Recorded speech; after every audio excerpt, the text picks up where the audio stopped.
There is a frequency that has been building for years, and you have felt it even if you could not name it. It is in the restlessness that wakes you at 3 in the morning with no clear cause. It is in the way conversations that once satisfied you now feel hollow.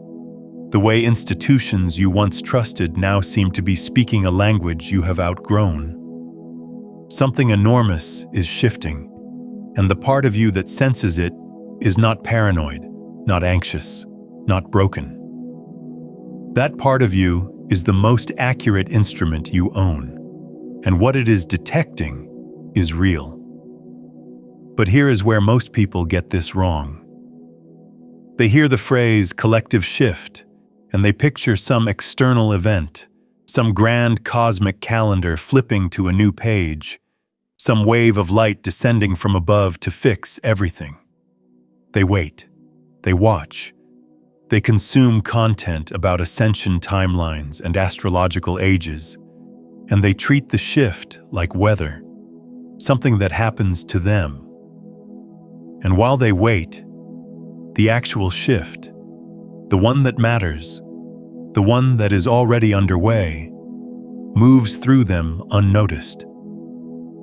Because the collective shift is not something arriving, it is something emerging. And it is emerging through the nervous systems, the perceptions, the daily choices of individual human beings. Through you, not metaphorically, structurally. And what you need to watch out for is not some dark force or cosmic trap. What you need to watch out for is the very real possibility that you will feel this shift moving through you and misidentify it as something going wrong. Let me show you what I mean. In 1964, a physicist named John Bell published a theorem that would quietly rearrange the foundations of reality, though almost no one noticed at the time. Bell's theorem and the experiments that later confirmed it demonstrated something that still unsettles physicists who think carefully about it. It showed that particles that have once interacted remain connected in a way that transcends space. Measure the spin of one particle here, and its entangled partner instantaneously reflects a correlated state, no matter how far away it is. Not after a signal travels between them. Not after some hidden variable communicates the result. Instantaneously. As if distance, that most fundamental feature of the physical world, simply does not apply at a certain level of reality. This is not metaphor. This is experimental fact, confirmed repeatedly, most rigorously in Alain Aspect's experiments in the early 1980s, and refined further in tests that closed every known loophole by 2015. The universe, at its most fundamental level, is non-local. Things that appear separate are not. The space between them is real at one level of description and completely irrelevant at another. Now hold that. Do not rush past it. Because this is not just a fact about subatomic particles. It is a fact about the nature of the fabric from which everything, including you, including every person you will never meet, is woven. When we talk about a collective shift, we are not talking about a trend. We are not talking about a cultural moment or a generational mood. We are talking about the possibility that human consciousness, which arises from and participates in this non-local fabric, can undergo phase transitions. Not individual awakenings happening to occur at the same time, but a genuine shift in the field itself, the shared substrate from which individual minds emerge. And there is a precise analogy from physics that illuminates what this looks like. Consider water. At 99 degrees Celsius, water is still liquid. It is hot. It is agitated. Its molecules are moving with tremendous energy, but it is still fundamentally organized as a liquid. Its structure, the way its molecules relate to each other, remains in the liquid phase. Then one more degree arrives. Not a dramatic addition. 1 degree, and the entire organizational structure transforms. The water does not become hot or liquid. It becomes something else entirely. Steam, a phase transition. The components are the same molecules of H2O they always were. What changed is the pattern of relationship between them. This is what a collective shift actually is. Not new humans arriving. Not better information being distributed. Not even more people meditating, though that may be part of the mechanism. It is the relational pattern between consciousnesses reaching a critical threshold and reorganizing into a fundamentally different structure. The elements stay the same. You are still you. Your neighbor is still your neighbor. But the way awareness relates to itself through all of you undergoes a phase change. And here is the part that will matter most to your daily life. Phase transitions are not comfortable. They are not smooth. The moment before water becomes steam is the moment of maximum energetic agitation. The molecules are vibrating at their most intense. If a water molecule could feel, the moment just before the phase transition would feel like everything is falling apart. Because from within the liquid phase, the dissolution of liquid structure does not feel like transformation. It feels like destruction. Read that again with your own life as the reference point. The anxiety you cannot source to any specific problem. The relationships that suddenly feel like they do not fit. Not because anyone did anything wrong, but because the frequency you are operating at has shifted and the old resonance patterns no longer match. The career that looks fine on paper but feels like wearing someone else's clothes.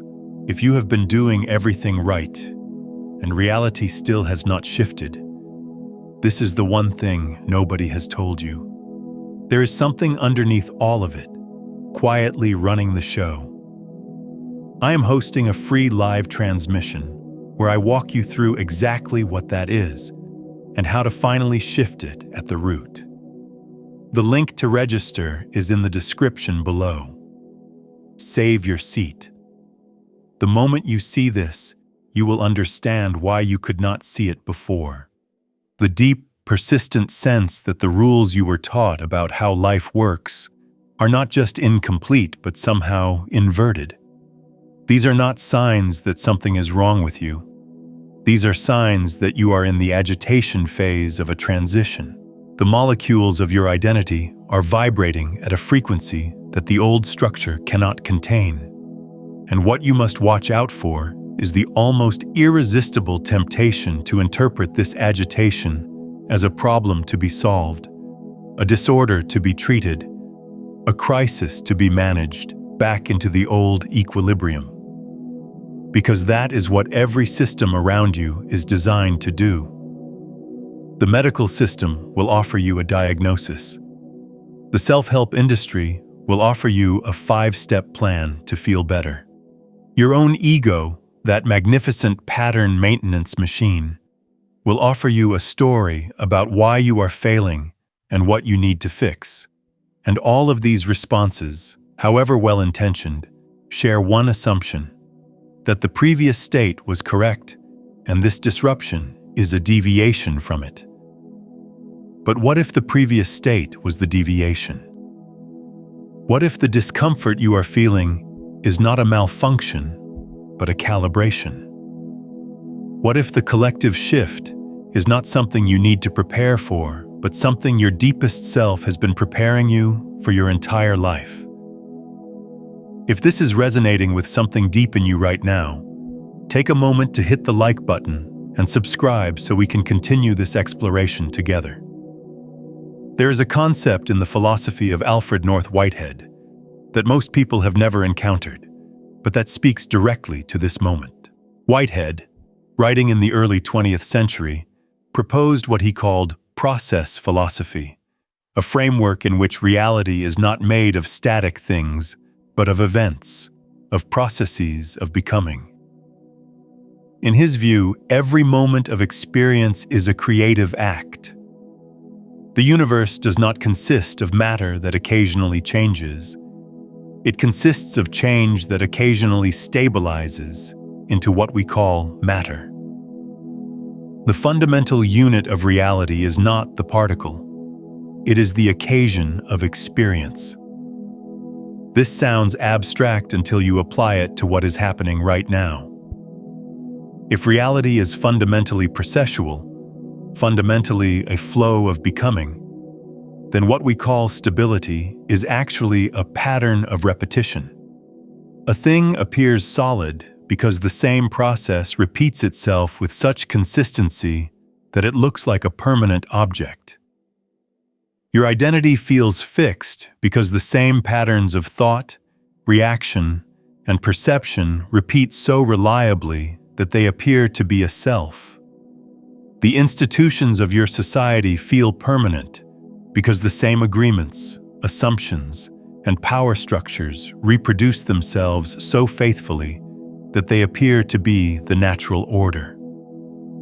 But a phase transition is precisely the moment when the pattern of repetition breaks. When the process that has been cycling in one configuration reaches a threshold and reorganizes into a new pattern. The old repetition does not just change speed or intensity, it changes kind. And in the gap between the old pattern dissolving and the new pattern stabilizing, there is a period that has no name in most frameworks. It is not the old, and it is not yet the new. It is pure becoming without a stable form to land in. You are in that gap. Not just you personally, though you may be. The collective field of human consciousness is in that gap, and the felt experience of being in that gap is precisely the cluster of sensations that most people are currently reporting and that most systems are currently misdiagnosing.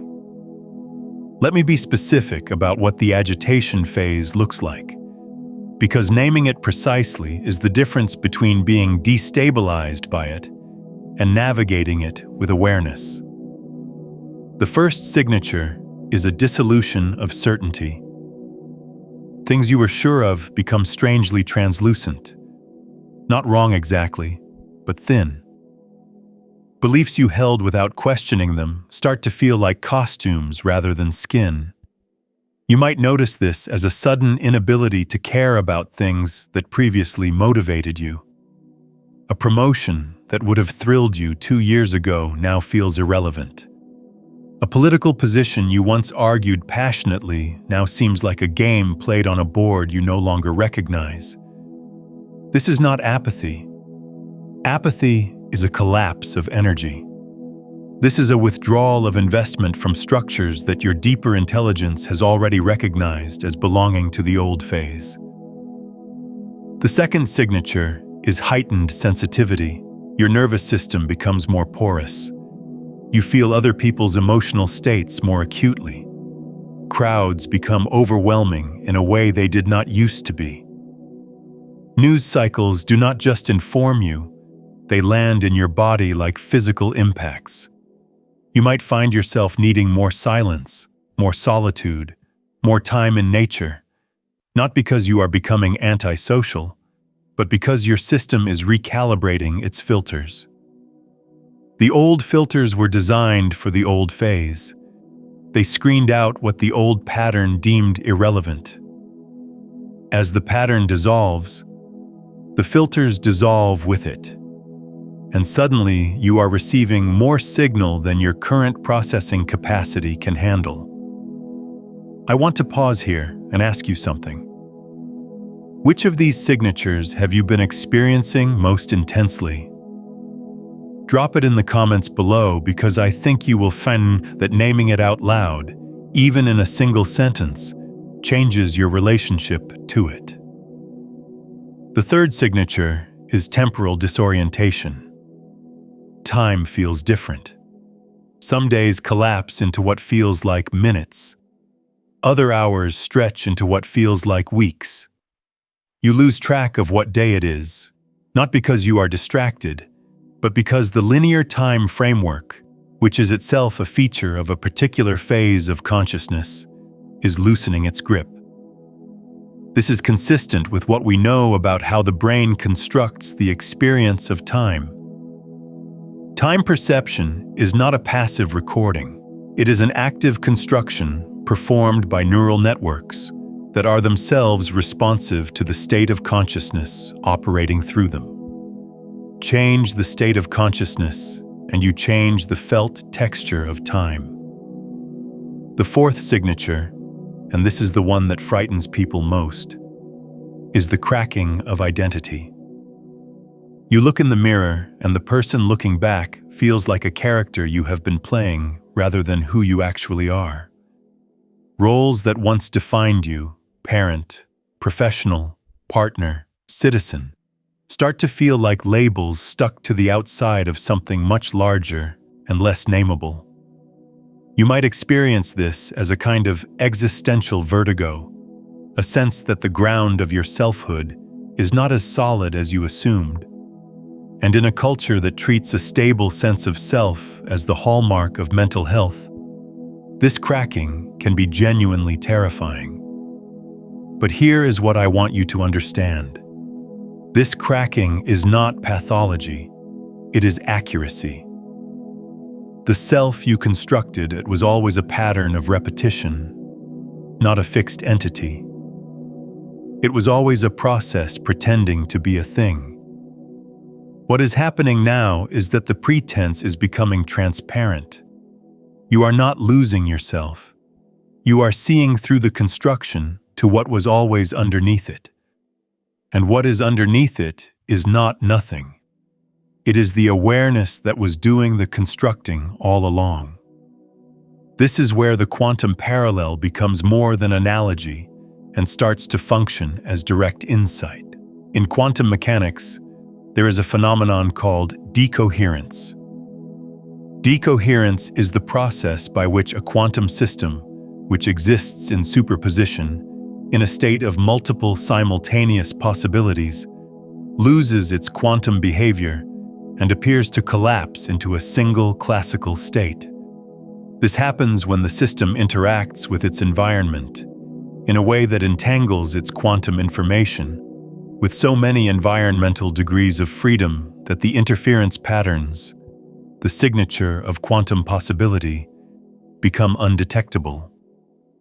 In simpler terms, decoherence is how the infinite becomes the finite, how possibility becomes actuality, how the open field of what could be narrows into the single track of what appears to be. Now, your identity, the one that is cracking, is a decoherence pattern. It is what happened when the infinite field of your consciousness interacted with the environment of your culture, your family, your language, your trauma, your education, and entangled itself so thoroughly with those environmental factors that the full spectrum of who you could be became invisible, and only one version, one classical self, appeared to be real.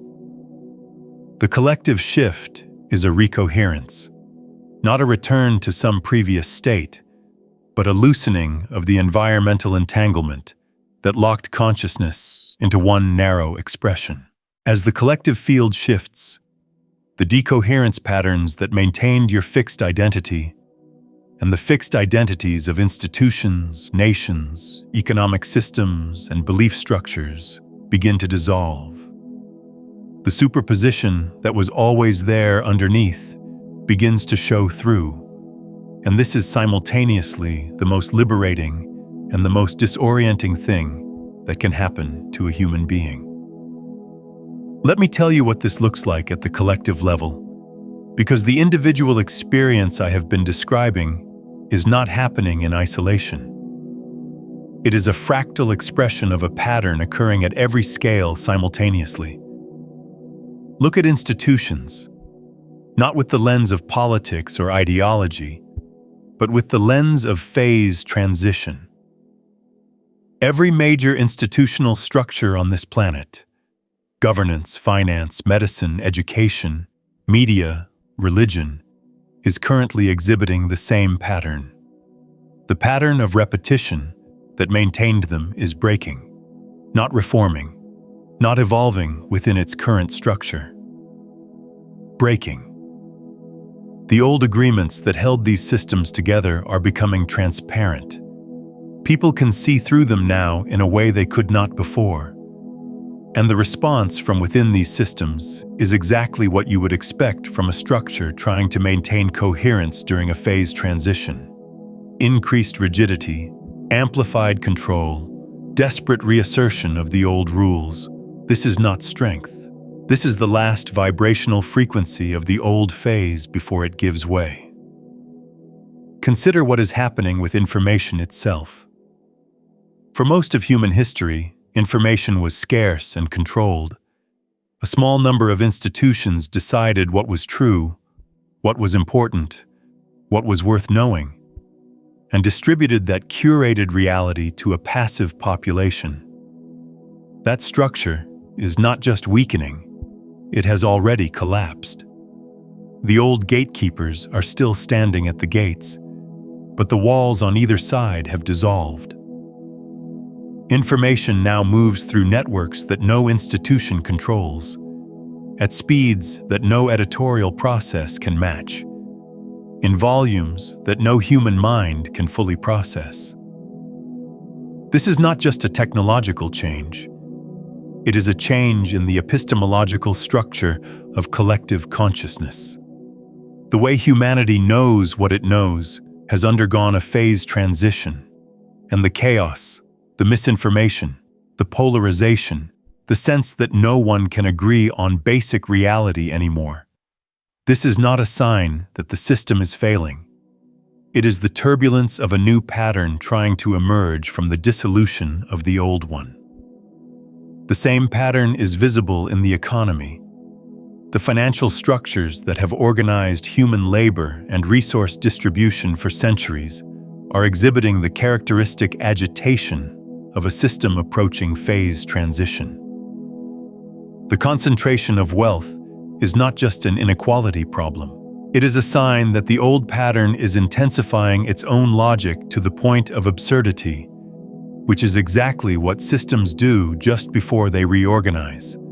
The emergence of decentralized currencies, the questioning of growth-based economics, the rise of alternative exchange systems. These are not fringe movements. They are early crystallization points of the new phase, the first ice crystals forming in water that is about to freeze into a new structure. Though in this case, the transition is not toward rigidity, but toward a more fluid, more distributed, more coherent pattern of exchange. And here is what you must understand about your role in this. You are not a spectator. The collective shift is not a show you are watching. It is a process you are participating in, whether you are aware of it or not. Because the collective field is not something separate from you that influences you from the outside. You are a node in the field. Your consciousness is a localized expression of the field. When the field shifts, it shifts through you. And when you shift, the field shifts through you. This is not inspirational language. This is the structural implication of non-locality. If the fundamental fabric of reality is non-local, if separation is a feature of one level of description but not of the deeper level, then the idea that your individual inner state is irrelevant to the collective is not just wrong. It is physically incoherent. Your inner state is the collective, expressing itself at your particular coordinates, which means the most important question is not what is the collective shift and when will it arrive. The most important question is what is the shift asking of you, specifically, right now, in the body and mind and life you are actually living. And this is where we move from understanding to practice. Because understanding a phase transition intellectually does not help you navigate one. What helps you navigate one is learning to hold a very specific inner posture, one that most of human conditioning has trained you to avoid. The posture is this: remaining present in the space between the old pattern and the new one without rushing to fill it. Think about what your conditioning does when you encounter uncertainty. It immediately reaches for a framework, a story, an explanation, a plan, a prediction, a label. Anything to close the gap between not knowing and knowing.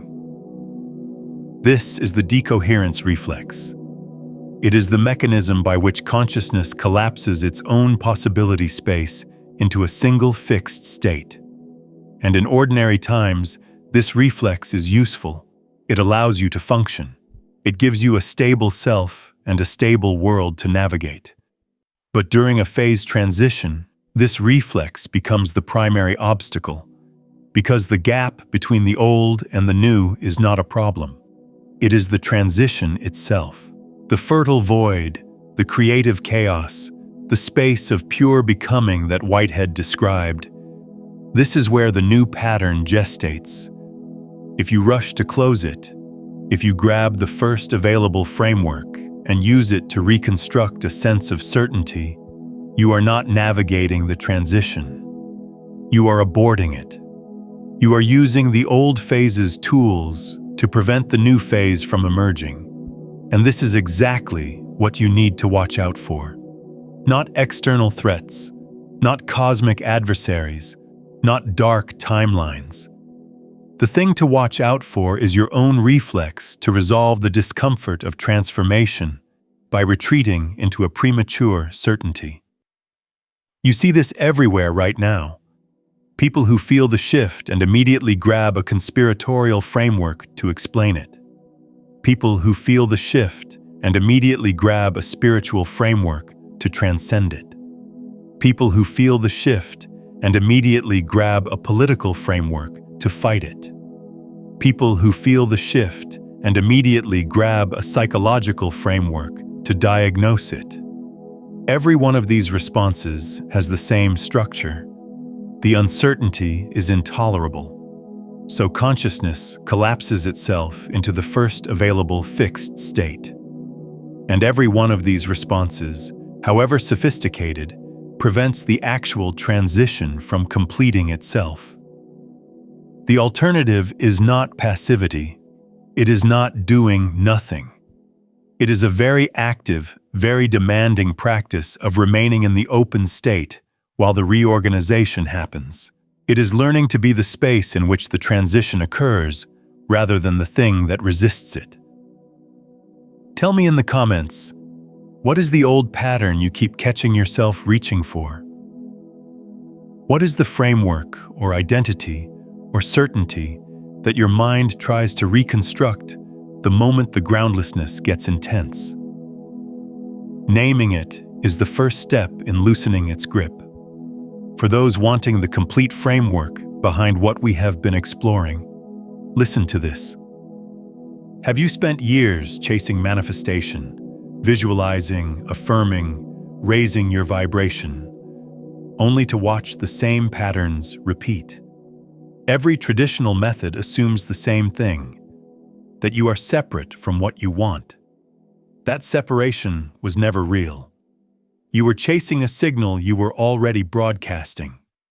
Beyond the frequencies, a quantum guide to consciousness mastery walks through all 9 frequencies, from the dense transmissions trapping you, through the ascending currents, to the master frequencies where consciousness becomes the field. Every method you tried sent a signal outward. This one tunes the signal you already are.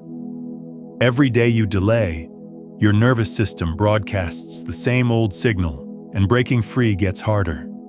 So move on it tonight. The link is in the pinned comment below.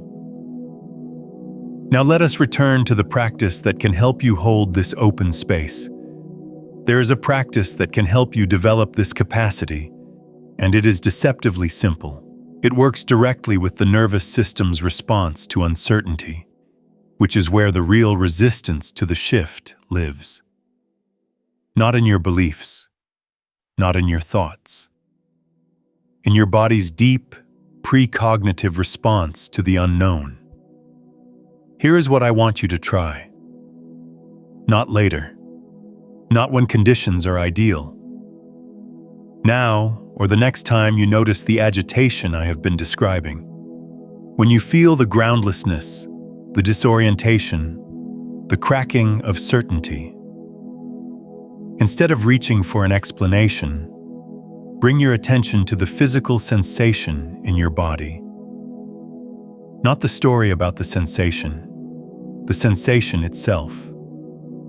Usually it will be in the chest or the solar plexus or the throat. A tightness, a vibration, a sense of falling, a heat. Place your attention on that sensation as precisely as you can.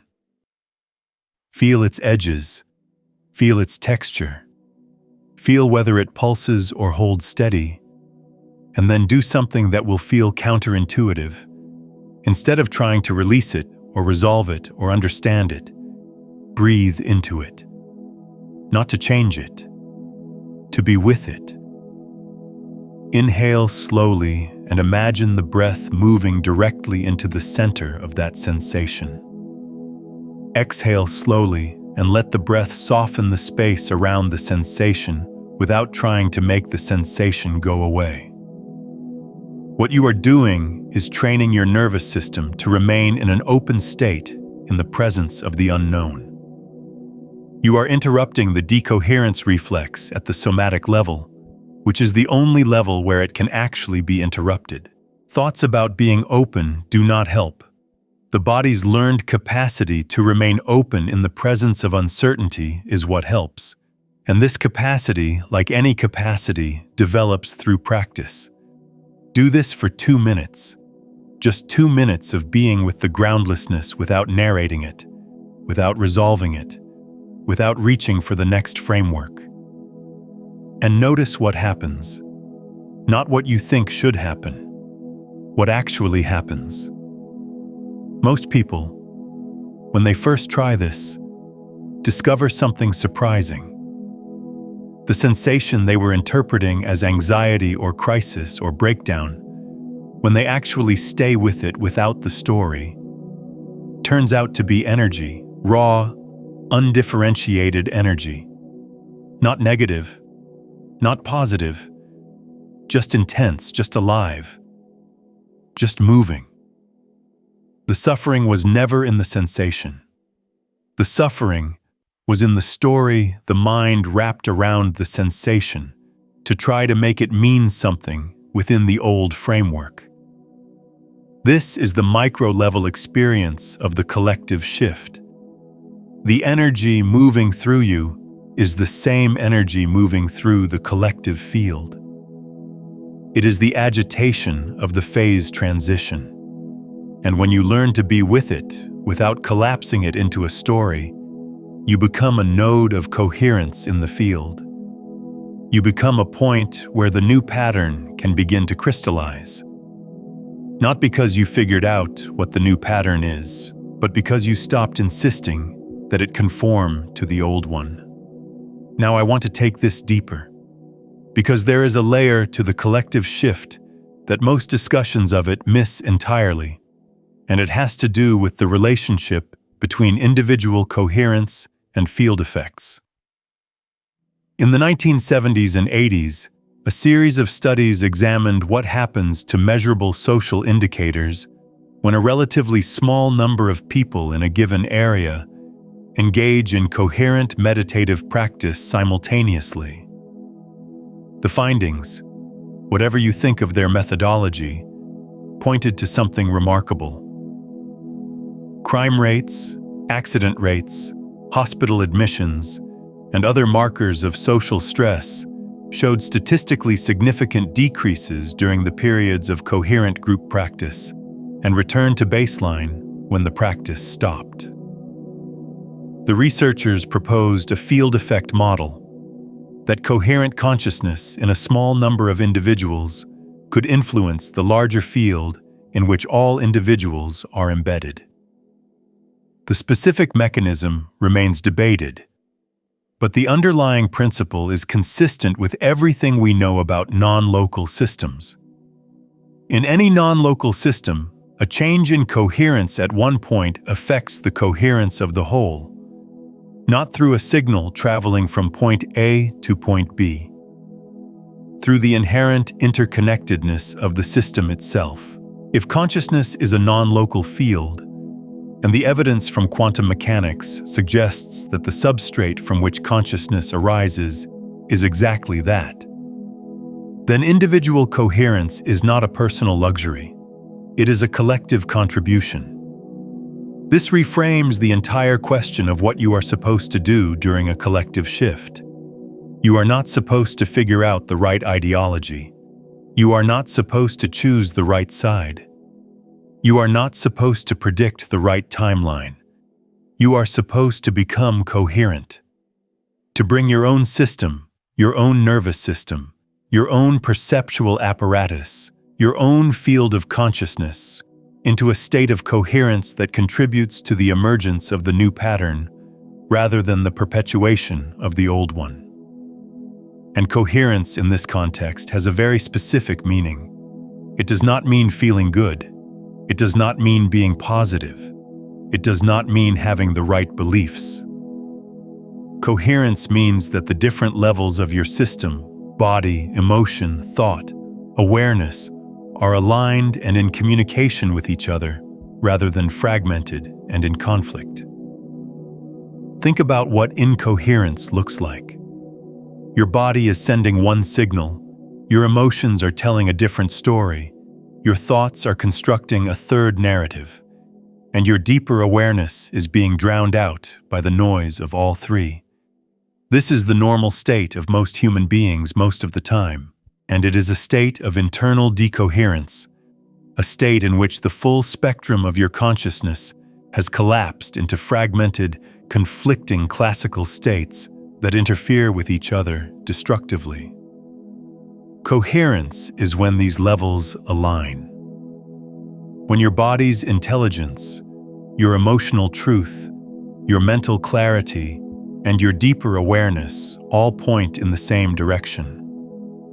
Not because you forced them to agree, but because you stopped forcing them to disagree.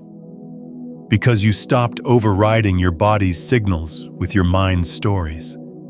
Because you stopped suppressing your emotions with your mental frameworks. Because you stopped drowning out your deeper awareness with the noise of your conditioned reactions. And this brings us to perhaps the most important and most uncomfortable aspect of the collective shift. The shift is not asking you to add something. It is asking you to stop doing something. It is asking you to stop maintaining the patterns that keep you in the old phase. This is uncomfortable because those patterns feel like you. Your habitual reactions, your familiar emotional responses, your well-practiced mental frameworks, your reliable identity, these are the patterns of repetition that constitute your sense of self. And the shift is asking these patterns to dissolve, not to be replaced by better patterns, to dissolve, to give way to the open space from which new patterns can emerge. This is why the shift feels like loss, because it is loss. It is the loss of the familiar self, the loss of the known world, the loss of the certainty that you understood how things work. And no amount of spiritual language can make this loss painless. It is a real death. Not of you, but of the version of you that was a product of the old phase. And here is the paradox that sits at the center of this entire process. The you that is afraid of this death is the pattern that needs to die. And the you that can witness this death, the awareness that can observe the dissolution of its own patterns without being destroyed by the dissolution, that is the you that survives the transition. That is the you that is native to the new phase. It was always there, underneath the patterns, but the patterns were so dense, so loud, so convincing that it could not be heard. The collective shift is the thinning of those patterns on a species-wide scale. And your individual work, the work that no one else can do for you, is to cooperate with that thinning rather than resist it. Let me give you a concrete way to think about this that might help when the disorientation is at its most intense. Imagine you have spent your entire life in a room with walls painted to look like a landscape. Mountains, rivers, sky, all painted with extraordinary skill on the interior walls of a room you have never left. You have organized your entire life in relation to this painted landscape. You have navigated by its painted mountains. You have oriented yourself by its painted sky. You have built your sense of direction, your sense of place, your sense of self in relation to features that were always representations, never the things themselves. Now imagine the paint begins to peel, not all at once, in patches. First, a corner of sky flakes away, and you see bare wall behind it. Then a section of mountain dissolves, and you see plaster. Your first response is alarm. The world is falling apart. Your second response is denial. You patch the paint, you look away from the bare spots. You insist the landscape is real. Your third response, if you are fortunate, is curiosity. You approach the bare wall. You touch it. And you realize that behind the painted landscape there is a door. And behind the door is the actual landscape, the actual mountains, the actual sky. Vaster, more complex, more alive than anything the paint could represent. The disorientation of the shift is the paint peeling, the institutions losing credibility, the identities cracking, the certainties dissolving. These are patches of paint falling away. And what is being revealed is not nothing. It is the reality that the paint was covering. A reality more coherent, more interconnected, more intelligent than the representation could convey. But you cannot see the door while you are busy repainting the walls. This is what I mean when I say the shift requires you to stop doing something rather than start doing something.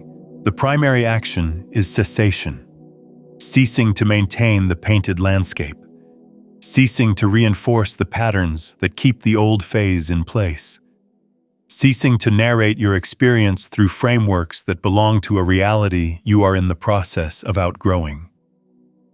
And this cessation is not a one-time event.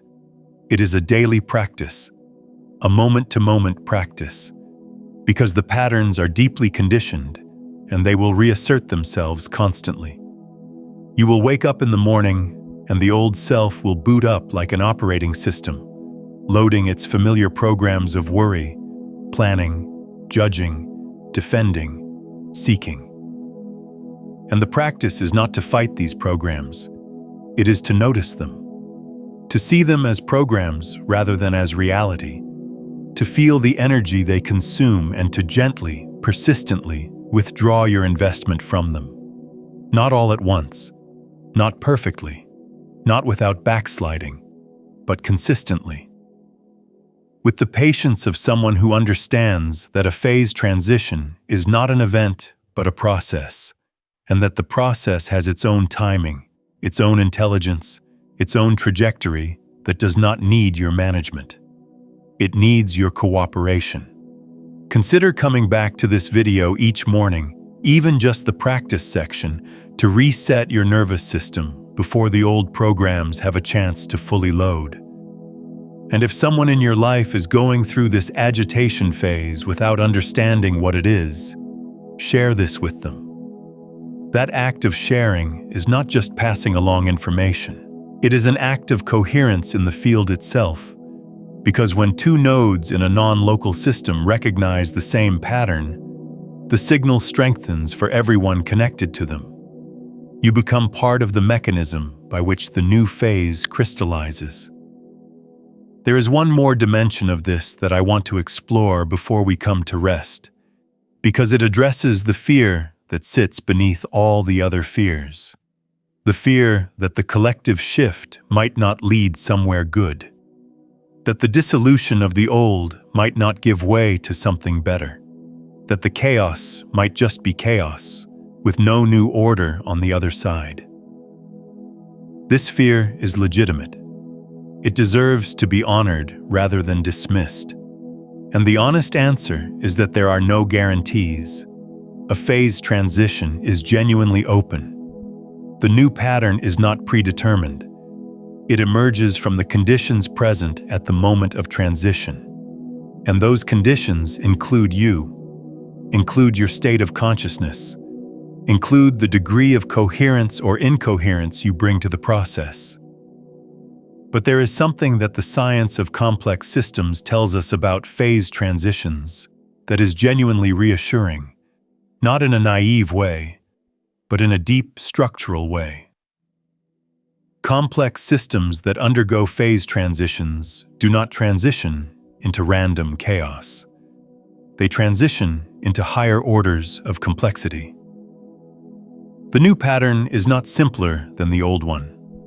It is more complex, more integrated, more capable of processing information and responding to its environment. This is a consistent finding across physics, chemistry, biology, and the study of complex adaptive systems. When a system reaches the limits of its current organizational pattern and undergoes a phase transition, the new pattern that emerges is characterized by greater coherence at a higher level of complexity. Water becoming steam is more energetically free. Simple molecules becoming living cells is more organizationally complex. Individual neurons becoming a brain is more informationally integrated. The direction of phase transitions in complex systems is consistently toward greater integration, greater freedom, greater capacity. There is no reason to assume that the phase transition of human consciousness would be an exception to this universal pattern. And there is every reason to believe, based on the trajectory of the process so far, that what is emerging is a form of collective consciousness that is more integrated, more coherent, more capable of holding complexity without fragmenting into opposition than anything that has come before. But, and this is the crucial but, this outcome is not automatic. It depends on the quality of consciousness that participates in the transition.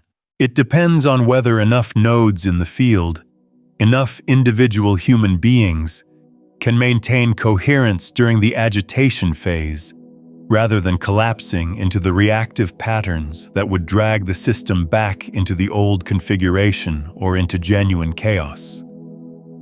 This is your responsibility.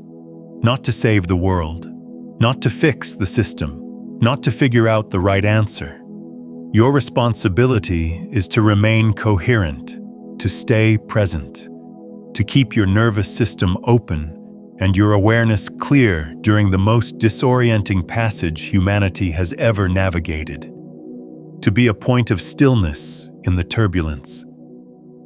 Not because you are special, because you are here, because you are a node in the field, because the field shifts through you whether you consent to it or not, and the quality of your participation matters. So when the groundlessness comes, and it will come, do not reach for the nearest certainty. Breathe into the open space. Let the old patterns dissolve without rushing to replace them. Trust the intelligence of the process, even when your mind cannot see where it is going. The same intelligence that turns a seed into a forest without consulting a blueprint. The same intelligence that organizes 100 trillion cells into a functioning body without a management team. That intelligence is operating in the collective shift. It does not need your direction. It needs your cooperation. And cooperation, in this context, looks like this. It looks like feeling the fear and staying present anyway. It looks like watching your certainties dissolve and not grabbing for new ones. It looks like letting your identity be fluid without panicking. It looks like treating the discomfort of transformation as information rather than as evidence of failure. It looks like being honest about what you do not know. It looks like being kind, not as a strategy, but as the natural expression of a system that is no longer organized around defense. The collective shift is here. It is not coming. It is not someday. It is the texture of your experience right now, the strange electricity in the air, the sense that the old world is becoming translucent, the feeling that something enormous is trying to be born through the very fabric of your daily life. And what it means for you is not something I can tell you, because the new pattern has not finished emerging, and its specific form at your coordinates is yours to discover. What I can tell you is that the most important thing you can do is not to look for the shift outside yourself. It is to notice that the shift is already happening inside you, in the restlessness, in the sensitivity, in the cracking, in the groundlessness, in the strange, unnameable sense that you are becoming something you do not yet have a word for. That sense is not a malfunction. It is the most accurate reading of reality your system has ever produced. Trust it. Stay with it. Breathe into it, and let the old paint peel. The next time you feel that agitation rising, before you reach for your phone, before you reach for an explanation, before you reach for anything at all, try the practice I described. 2 minutes. Attention on the sensation. Breath into its center. No story, no resolution. Just presence. And notice what remains when you stop trying to hold the old shape together. What remains is what you have always been. And it is exactly what this moment is asking for. If this reached something in you that goes beyond the words, sit with it. Do not rush to the next video. Do not rush to the next idea. Let this one land in your body, not just your mind. And if you feel moved to share this with someone who is in the agitation phase and does not yet understand what is happening to them, that sharing is itself an act of coherence in the field. Subscribe if you want to continue this exploration together. Leave a word in the comments, whatever word arose for you while you were listening. And notice how even that small act of expression changes something in your felt sense of this moment. The shift does not need your belief. It is already underway. What it needs is your presence, and you have that to give.